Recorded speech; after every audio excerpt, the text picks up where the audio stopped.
It is impossible for me to estimate how many of my early impressions of the world, correct and the opposite, came to me through newspapers. A.J. Liebling, 1947. The Wayward Pressman. For a stubby man with flat feet, Joe Liebling was amazingly agile. Acquaintances in London during the war were startled to see him jogging through Hyde Park, a towel tucked inside his sweatshirt, tossing jabs and uppercuts, a la a boxer doing road work. While covering combat in North Africa and France, Liebling surprised reporter pals and platoon sergeants with his stamina and quickness of foot.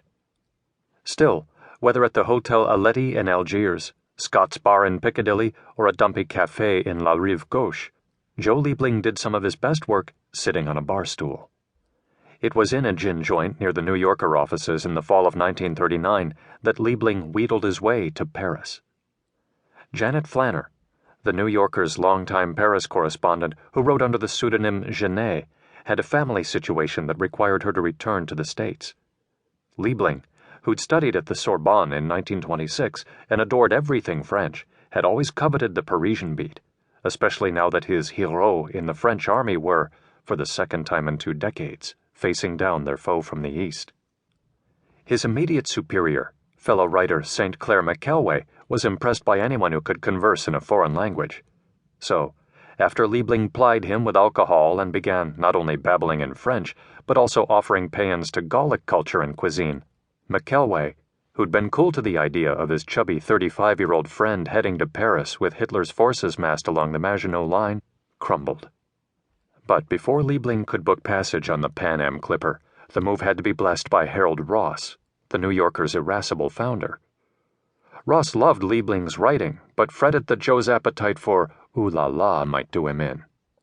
"But for God's sake, stay away from the lowlife," Ross barked as the ebullient Liebling plotted his return to the City of Light. In truth, it was Liebling's passion for New York's raffish underground that made him such an invaluable contributor to Ross's magazine. There was no shortage of New Yorker writers familiar with Manhattan's upscale haunts, but no one else at the Journal knew the city's gambling dens and boxing havens and forbidden speakeasies. Indeed, it was a back-alley assignment that got Liebling hired in the first place. That and the fact that McKelway was almost as big a screw-up, which, given Liebling's checkered academic and professional past, was saying a lot.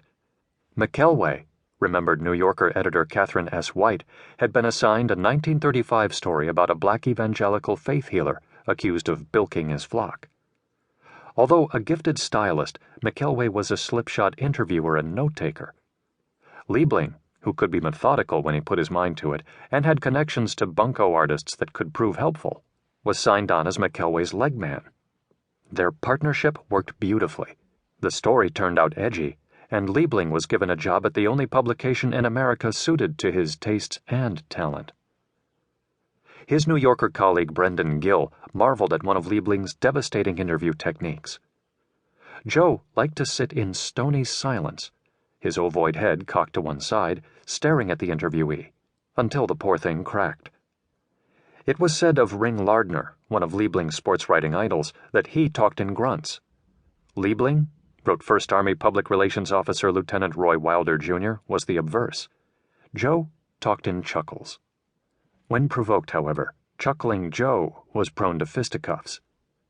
One night at Bleek's Artist and Writers Saloon on West 40th, John Parsons O'Donnell, a lippy America firster with the New York Daily News, loudly disparaged the Roosevelt administration. Liebling unleashed a couple of haymakers before friends hauled him away. Another night at Bleek's, he flattened a loudmouth, supposedly with one punch, who was spewing anti-Semitic garbage. It was one of Joe's prouder moments.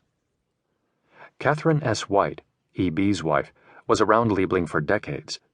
She was astonished that, unlike other temperamental writers in her orbit, Liebling never seemed to suffer from writer's block. Liebling's colleagues, most of whom agonized over every word, would shake their heads as they walked past Joe's office with its clattering typewriter. Within minutes, he'd be prowling the hallways, eager to show off his immaculate copy.